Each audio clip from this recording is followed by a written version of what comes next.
ಅರೆ ಅರೆ ತಮ್ಮ, ಓಂ ಶಾಂತಿ. ಈಗ ವಿಕಾರಗಳ ದಾನವನ್ನು ಕೊಟ್ಟಿದ್ದೇ ಆದರೆ ಗ್ರಹಣವು ಇಳಿಯುವುದು ಮತ್ತು ಈ ತಮೋ ಪ್ರಧಾನ ಪ್ರಪಂಚವು ಸತೋ ಪ್ರಧಾನವಾಗುತ್ತಂತೆ ತಮ್ಮ. ಪ್ರತಿ ಬಾರಿಯೂ ನಿಮಗೆ ಬೇಕಾದದ್ದನ್ನು ಪಡೆಯುವುದೇ ಸಂತೋಷವಲ್ಲ, ನೀವು ಪಡೆದದ್ದನ್ನು ಪ್ರೀತಿಸುವ ಮತ್ತು ಅದಕ್ಕೆ ಕೃತಜ್ಞರಾಗಿರುವ ಭಾವದಲ್ಲೇ ನಿಜವಾದ ಸಂತೋಷ ಅಡಗಿದೆಯಂತೆ ತಮ್ಮ. ಓಂ ಶಾಂತಿ ಅಣ್ಣ. ಅಣ್ಣ, ಇವತ್ತು ಬಾಬಾ ಹೇಳ್ತಿದ್ದಾರೆ ನಿಮಗೆ ನಿಮ್ಮ ಜೀವನದ ಮೇಲೆ ಎಂದು ಬೇಸರವಾಗಬಾರ್ದು, ಯಾಕೆಂದರೆ ಇದು ವಜ್ರ ಸಮಾನ ಜನ್ಮ ಎಂದು ಗಾಯನವಿದೆ. ಇದರ ಸಂಭಾಲನೆಯನ್ನು ಮಾಡಬೇಕು. ಆರೋಗ್ಯವಂತರಾಗಿದ್ದರೆ ಜ್ಞಾನವನ್ನು ಕೇಳ್ತಾ ಇರ್ತೀರಿ. ಇಲ್ಲಿ ಎಷ್ಟು ದಿನಗಳು ಜೀವಿಸುತ್ತೀರೋ ಅಷ್ಟು ಸಂಪಾದನೆ ಆಗ್ತಾ ಇರುವುದು, ಲೆಕ್ಕಾಚಾರಗಳು ಸಮಾಪ್ತಿಯಾಗುತ್ತಾ ಇರುತ್ತೆ. ಓಂ ಶಾಂತಿ. ಇಂದು ಗುರುವಾರವಾಗಿದೆ.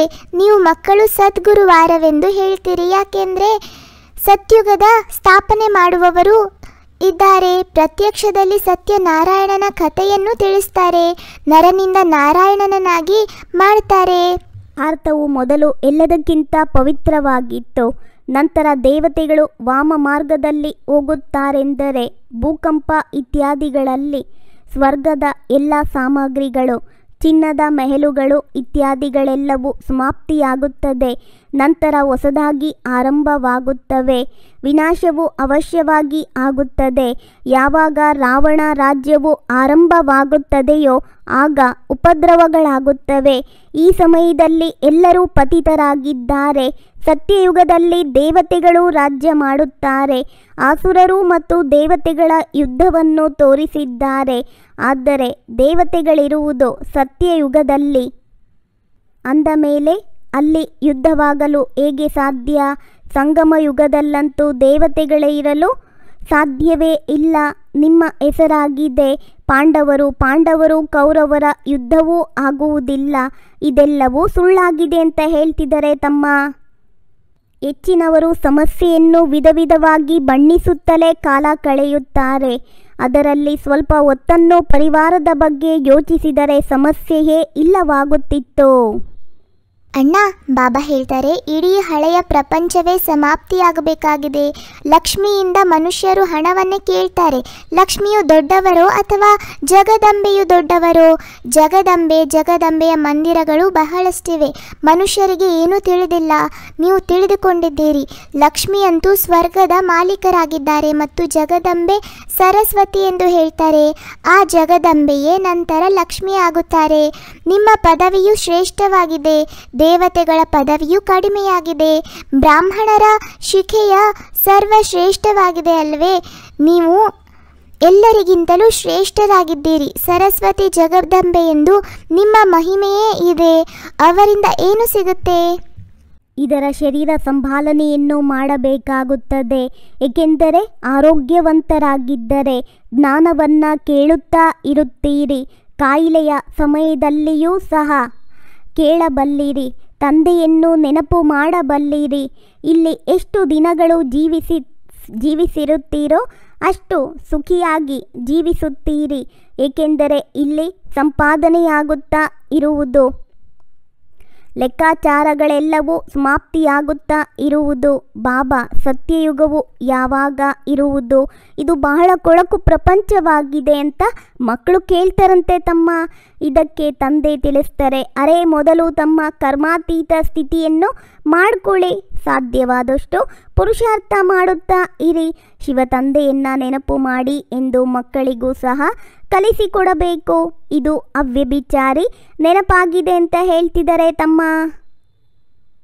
ದುರ್ಬಲ ವ್ಯಕ್ತಿಗಳು ಎಂದಿಗೂ ಯಾರನ್ನು ಕ್ಷಮಿಸಲಾರರು, ಏಕೆಂದರೆ ಕ್ಷಮೆ ಎನ್ನುವುದು ಸದೃಢ ಮನಸ್ಸುಳ್ಳವರ ಗುಣ. ಅಣ್ಣ, ಬಾಬಾ ಹೇಳ್ತಾರೆ ಆತ್ಮ ಎಂದರೆ ಏನು ಎಂಬುದನ್ನು ಸಹ ತಿಳಿಸ್ತೇನೆ. ಇದಕ್ಕೆ ಆತ್ಮ ಅನುಭೂತಿ ಎಂದು ಹೇಳಲಾಗುತ್ತೆ. ಆತ್ಮವು ಭ್ರುಕುಟಿಯ ಮಧ್ಯದಲ್ಲಿರುತ್ತೆ. ಭ್ರುಕುಟಿಯ ನಡುವೆ ಹೊಳೆಯುವ ನಕ್ಷತ್ರ ಎಂದು ಹೇಳುತ್ತಾರೆ. ಆದರೆ ಆತ್ಮ ಎಂದರೇನು ಎಂಬುದನ್ನು ಯಾರೂ ಅರಿತುಕೊಂಡಿಲ್ಲ. ನಮಗೆ ಆತ್ಮದ ಸಾಕ್ಷಾತ್ಕಾರವಾಗಬೇಕು ಎಂದು ಯಾರಾದರೂ ಹೇಳಿದಾಗ ಅವರಿಗೆ ತಿಳಿಸಿ, ಭ್ರುಕುಟಿಯ ಮಧ್ಯದಲ್ಲಿ ಹೊಳೆಯುವ ನಕ್ಷತ್ರ ಎಂದು ನೀವೇ ಹೇಳ್ತೀರಿ ಅಂದಮೇಲೆ ನಕ್ಷತ್ರವನ್ನು ಏನು ನೋಡ್ತೀರಿ? ತಿಲಕವನ್ನು ಸಹ ನಕ್ಷತ್ರದ ರೂಪದಲ್ಲಿ ಇಟ್ಟುಕೊಳ್ತಾರೆ. ಚಂದ್ರಮನ ರೂಪದಲ್ಲಿಯೂ ನಕ್ಷತ್ರವನ್ನು ತೋರಿಸ್ತಾರೆ. ವಾಸ್ತವದಲ್ಲಿ ಆತ್ಮವು ನಕ್ಷತ್ರದ ಮಾದರಿಯಾಗಿದೆ. ಒಬ್ಬ ತಂದೆಯ ಅವ್ಯಭಿಚಾರಿ ನೆನಪಿನಲ್ಲಿದ್ದು ದೇಹದ ಪರಿವೆಯನ್ನು ಕಳೆಯಬೇಕಾಗಿದೆ. ತಮ್ಮ ಕರ್ಮಾತೀತ ಸ್ಥಿತಿಯನ್ನು ಪ್ರಾಪ್ತಿ ಮಾಡಿಕೊಳ್ಳುವ ಪುರುಷಾರ್ಥ ಮಾಡಬೇಕಾಗಿದೆ. ಈ ಶರೀರದಲ್ಲಿದ್ದು ಅವಿನಾಶಿ ಸಂಪಾದನೆಯನ್ನು ಜಮಾ ಮಾಡಿಕೊಳ್ಳಬೇಕಾಗಿದೆ.